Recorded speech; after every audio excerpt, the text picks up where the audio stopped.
अब देखो, ये कहानी आपको रुला सकती है। ये कहानी एक ऐसे गरीब आदमी की है जिसके पूरे शरीर पर इस तरह के सफेद धब्बे हैं। जहां भी जाता है लोग इसकी इंसल्ट करके भगा देते हैं, लेकिन फिर भी ये आदमी हार नहीं मानता। अपने सपनों को पूरा करने के लिए मेहनत करता है। फिल्म का नाम है थलावरा।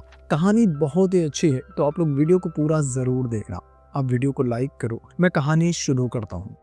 कहानी की शुरुआत में हम रवि को देखते हैं, जिसके पूरे शरीर पर सफेद धब्बे हैं। गरीब है और एक छोटे से घर में अपने मम्मी पापा और बहन के साथ रहता है। रवि की माँ म्यूनिसिपालिटी में सफाई कर्मी है और दिन भर पूरे शहर में कचरा साफ करती है। वो चाहती थी कि रवि कोई अच्छी सी नौकरी करके ढेर सारे पैसे कमाए और अपने लिए एक बड़ा सा घर बनवा सके। पर रवि फिल्मों में एक्टर बनना चाहता था, लेकिन उसकी शक्ल देखकर लोग उसे भगा देते थे। फिलहाल रवि एक मोबाइल शॉप पर सेल्समैन की नौकरी करता था, लेकिन एक दिन वो अपने मालिक को बताए बिना फिल्म देखने चला जाता है। वापस दुकान पर आता है तो मालिक काफी गुस्से में था। वो रवि के धब्बों का मजाक उड़ाता है, कहते कि तेरी चोर जैसी शक्ल देखकर कस्टमर्स भाग जाते हैं, फिर भी मैंने तुझे नौकरी दी थी और तू हर हफ्ते फिल्म देखने चला जाता है। मालिक उसे नौकरी से निकाल देता है। मायूस होकर रवि घर वापस आता है तो रवि की माँ उसकी पिटाई करने लगती है। बताती है कि उसकी बहन ज्योति सुबह से घर वापस नहीं आई है। जिसके बाद रवि अपने दोस्तों के साथ मिलकर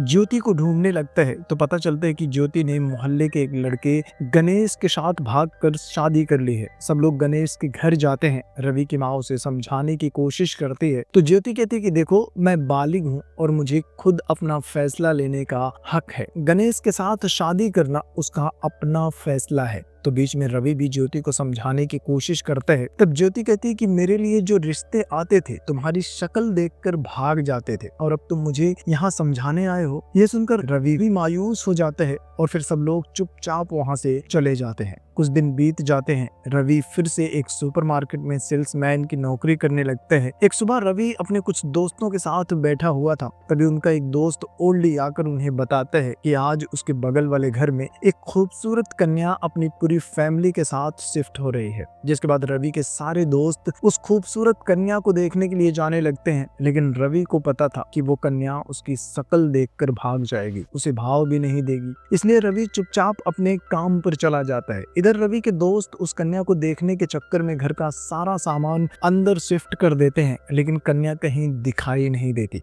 पूछने पर कन्या की माँ बताती है कि सुपरमार्केट में साफ सफाई करने का सामान खरीदने गई है। इधर सुपरमार्केट में हम उस खूबसूरत कन्या को देखते हैं, नाम है संध्या। वो अपना सारा सामान खरीद लेती है और ऑनलाइन पेमेंट करना चाहती थी। तो रवि कहते कि दीदी, हम लोग स्टोर में ऑनलाइन पेमेंट नहीं लेते। संध्या के पास कैश भी नहीं था। तो अब संध्या सारा सामान वहीं पर छोड़कर जाने लगती है। जिस बाद स्टोर में काम करने वाली एक महिला संध्या से बात करती है कि रवि सुपरमार्केट की गाड़ी से आपका सारा सामान आपके साथ आपके घर तक पहुंचा देगा और आप वहां कैश दे देना। संध्या भी मान जाती है। रवि सारा सामान गाड़ी में डालकर संध्या को उसके घर तक पहुंचा देता है। यहाँ रवि को संध्या के साथ देखकर उसके दोस्तों की जल जाती है। खैर, शाम को रवि घर पर खाना खा रहा था तो रवि की माँ मोहल्ले की एक लड़की के बारे में बात करती है कि पढ़ाई के साथ साथ उसे यूके में नौकरी भी मिल गई है और कुछ दिन बाद वो अपने पति के साथ यूके में शिफ्ट होने वाली है। वो रवि से भी कहती है कि तुझे भी इस तरह की कोशिश करनी चाहिए।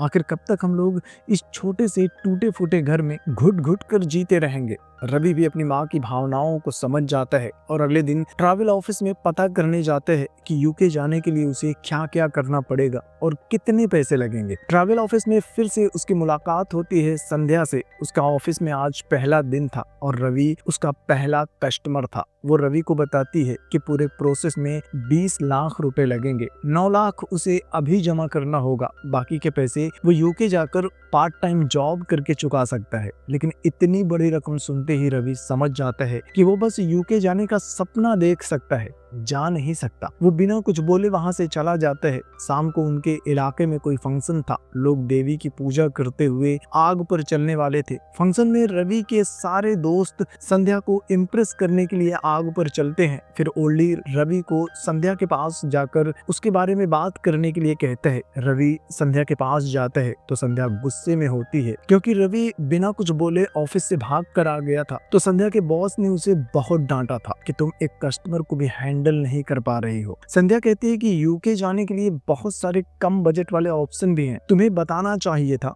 कि तुम्हें कोई सस्ता वाला ऑप्शन चाहिए। वो रवि को अपना पासपोर्ट और फोटो लेकर अगले दिन ऑफिस में बुलाती है, लेकिन रवि को नहीं पता था कि यही फोटो खिंचवाना ही उसकी लाइफ का, उसके सपनों का सबसे बड़ा टर्निंग पॉइंट होगा। फिर रवि बातें करते हुए संध्या को ओल्डी के बारे में बताता है कि वो तुमसे बात करना चाहता है। मैंने उसे बहुत समझाया कि तुम इतनी खूबसूरत हो, तुम्हारा कोई ना कोई बॉयफ्रेंड होगा, लेकिन उसे समझ में नहीं आ रहा। संध्या यह सुनकर मुस्कुराने लगती है और बिना कुछ बोले वहां से चली जाती है। अगले दिन रवि अपने दोस्तों के साथ संध्या के ऑफिस जाता है, उनका भी रजिस्ट्रेशन करवा देते हैं, जिससे कि संध्या का मंथली टारगेट पूरा हो जाता है। बॉस भी उसकी तारीफ करता है तो संध्या भी खुश हो जाती है। रवि ने उसकी हेल्प की थी तो संध्या उससे इम्प्रेस हो जाती है। दोनों साथ में फिल्म देखने जाते हैं। रवि अब भी संध्या को दीदी दीदी कहकर बुलाता था, क्योंकि उसे यकीन था कि संध्या जैसी लड़की उससे प्यार तो नहीं करेगी। लेकिन संध्या कहती कि मुझे दीदी मत बोलो, मुझे मेरा नाम लेकर बुलाया करो। खैर अगले दिन रवि फोटो खिंचवाने के लिए स्टूडियो में जाता है तो वहाँ कुछ लोग एक शॉर्ट फिल्म की शूटिंग कर रहे थे।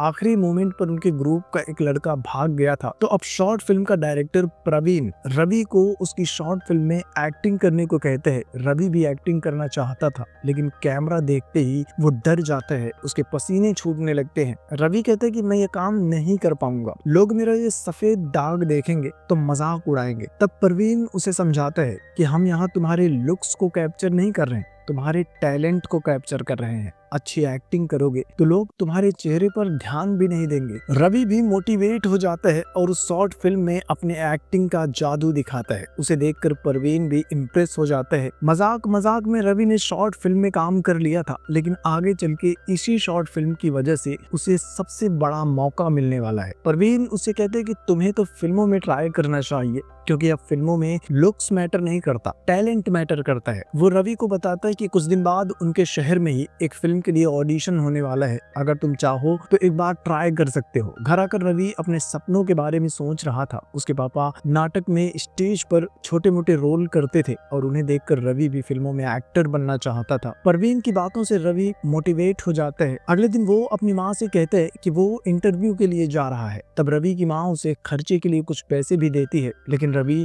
ऑडिशन देने के लिए सीधे स्टूडियो पहुंच जाता है। जैसे ही रवि अपना फॉर्म भरने के लिए जाता है तो असिस्टेंट डायरेक्टर श्रीनु उसकी शक्ल देखकर हंसने लगता है। वो रवि से 500 रुपया रजिस्ट्रेशन फीस मांगता है, तो रवि की जेब में सिर्फ 300 रुपए थे और गूगल पे में 198 रुपए। रवि जैसे तैसे करके रजिस्ट्रेशन फीस पे कर देता है। अंदर जाकर इंटरव्यू देता है। रवि का सिलेक्शन हो जाता है। कुछ दिन बाद उसके ही शहर में उस फिल्म की शूटिंग होने वाली थी। रवि गेट पास लेकर घर जाने लगता है तो रास्ते में गणेश और ज्योति भी मिल जाते हैं। गणेश ऑटो चलाता था और दोनों हॉस्पिटल से घर जा रहे थे। गणेश रवि को भी अपने ऑटो में ही बिठा लेता है। रास्ते में वो बताता है कि ज्योति प्रेग्नेंट है, जिसे सुनकर रवि भी इमोशनल हो जाता है, लेकिन फिलहाल वो ज्योति से कोई बात नहीं कर पाता। इधर रवि कुछ दिनों से संध्या के कॉल और मैसेजेस का जवाब नहीं दे रहा था, तो संध्या सुपरमार्केट से कुछ सामान ऑर्डर करती है। रवि सामान डिलीवर करने के लिए आते हैं तो घर पर संध्या के अलावा कोई नहीं था। संध्या अंदर से दरवाजा बंद कर लेती है, पूछती है कि तुम मेरे कॉल और मैसेज का जवाब क्यों नहीं दे रहे हो। दरअसल रवि के दोस्त ओल्डी ने उन दोनों को एक साथ देख लिया था, तो अब रवि के सारे दोस्तों को लगता है कि रवि और संध्या का चक्कर चल रहा है, लेकिन रवि को लग रहा था कि संध्या बस उसकी दोस्त है, उसकी शक्ल देखकर उससे प्यार नहीं करेगी।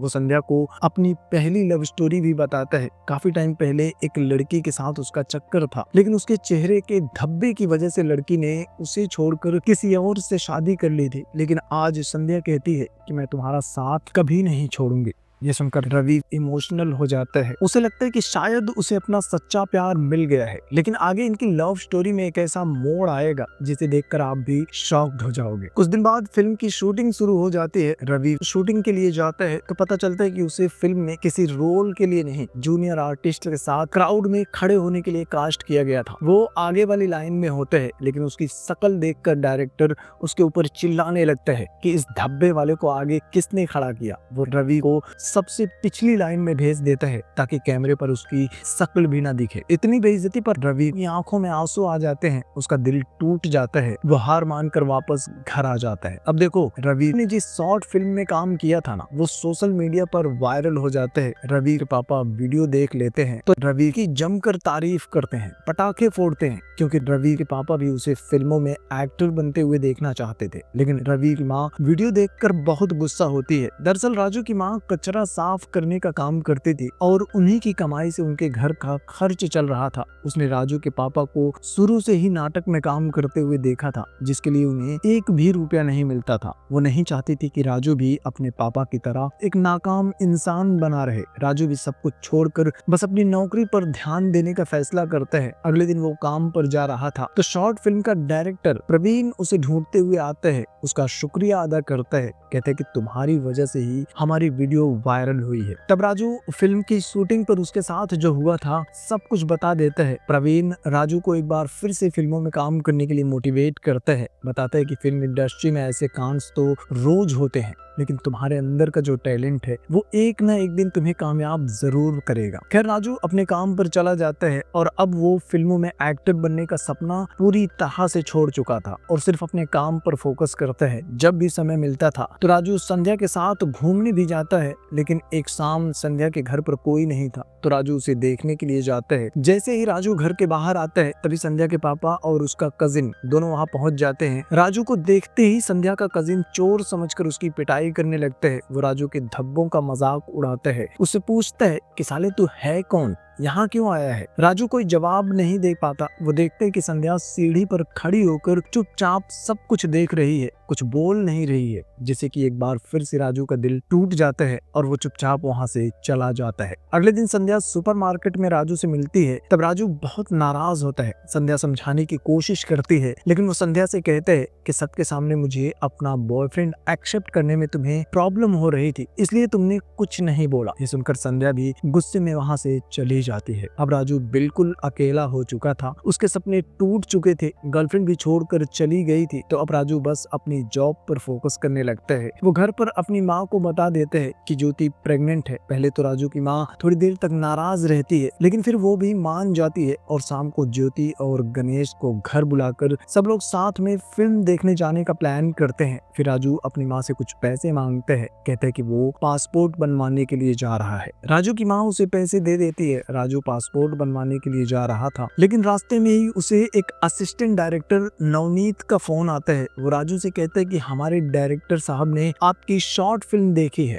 हम आपको एक फिल्म में कास्ट करना चाहते हैं। वो राजू को त्रिशूर आकर ऑडिशन देने के लिए कहते हैं। राजू पहले तो मना कर देता है, लेकिन फिर अपने आप को एक और मौका देने के बारे में सोचता है। वो त्रिशूर जाकर डायरेक्टर से मिलता है, ऑडिशन देने वाला होता है, लेकिन तभी फिल्म का प्रोड्यूसर भी वहाँ पहुँच जाता है। वो रवि की शक्ल देखते ही डायरेक्टर पर गुस्सा हो जाता है कि तुम लोग कैसे कैसे लोगों को कास्ट कर रहे हो, इसको कास्ट करोगे तो फिल्म फ्लॉप हो जाएगी। वो सबके सामने रवि की इंसल्ट करता है और वहाँ से भगा देता है। रवि घर वापस आता है तो ज्योति और गणेश भी घर पर होते हैं। सब उसका ही इंतजार कर रहे थे, लेकिन जैसे ही रवि की माँ को पता चलता है कि रवि पासपोर्ट बनवाने के बजाय एक फिल्म के लिए ऑडिशन देने गया था, उसने पासपोर्ट बनवाने के लिए जो पैसे लिए थे वो ऑडिशन के लिए खर्च कर चुका है, तो गुस्से में रवि को डांटने लगते हैं, ताने मारने लगते हैं कि ये चेहरा लेकर तू फिल्मों में एक्टिंग करने का सपना कैसे देख सकता है, लोगों ने तेरी शक्ल देख ली तो तेरा करियर ही खत्म हो जाएगा। रवि मायूस होकर अपने घर से निकल जाता है, एक सुनसान जगह पर जाता है, रोता है, अपने हाथों के धब्बों को खुरचने लगता है, हाथों से खून निकलने लगता है, लेकिन उसके धब्बे नहीं मिटते।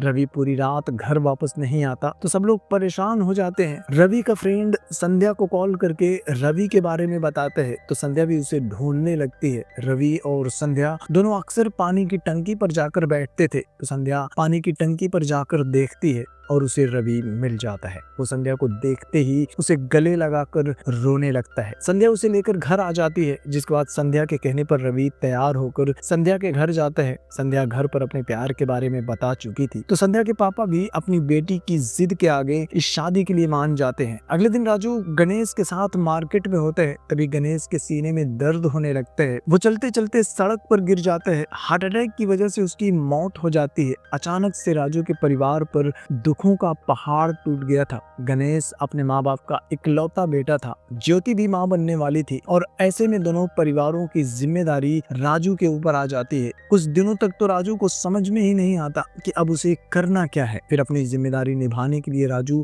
गणेश का ऑटो चलाना शुरू कर देते हैं। वो एक्टर बनने का सपना पूरी तरह से छोड़ देता है और अकेले ही दोनों परिवारों को संभालने लगता है। ऐसे ही एक दिन राजू ऑटो से कहीं जा रहा था, तभी वो डायरेक्टर को देखता है जिसने उसे त्रिशूर में ऑडिशन के लिए बुलाया था। वो रवि को बताता है कि प्रोड्यूसर और उसका झगड़ा हो गया था तो फिल्म नहीं बन पाई। फिलहाल वो एक नए प्रोड्यूसर से मिलने आया था, वो फिर से वही फिल्म बनाने वाला था। वो राजू को भी ऑडिशन अटेंड करने के लिए कहता है। अपना सपना पूरा करने के लिए राजू एक बार फिर से कोशिश करता है। कुछ दिनों बाद वो ऑडिशन देने के लिए जाता है तो एक और एक्टर श्रीनु, जिससे राजू पहले ऑडिशन पर मिला था, वो भी उसी रोल के लिए ऑडिशन देने आया था। डायरेक्टर के साथ पहले से ही उसकी जान पहचान थी तो श्रीनु डायरेक्टर से रिक्वेस्ट करता है कि मुझे उस रोल के लिए कास्ट कर लो, लेकिन डायरेक्टर मना कर देता है और राजू का ऑडिशन लेने लगता है। तभी श्रीनु गुस्से में राजू की पिटाई शुरू कर देते हैं, मार मार कर उसके हाथ पैर तोड़ देते हैं। मीडिया में भी खबर वायरल हो जाती है। इधर राजू हॉस्पिटल में होता है तो डायरेक्टर फिर से उससे मिलने के लिए आता है। वो राजू से कहते हैं कि जब तक तुम ठीक होगे तब तक ऑडिशन हो चुके होंगे, कास्टिंग भी हो जाएगी। तो राजू उससे